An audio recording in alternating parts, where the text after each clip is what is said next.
Ayan na, malapit na maluto yung aking cake. Cheese. Ang flavor. Tingnan mo. Ayan, luto na siya. Pwede naman kayo makaluto ng cake sa steamer. Steamer lang to, steamer ko lang. Ayan, yun na. Sarap na. Wow. Galing. Luto na. Kunin na natin. Ito na yung aking cake.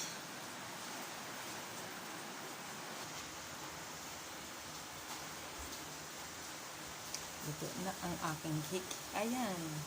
Ang sarap. Niluto ko lang yan sa steamer. I-steamer ko lang yan.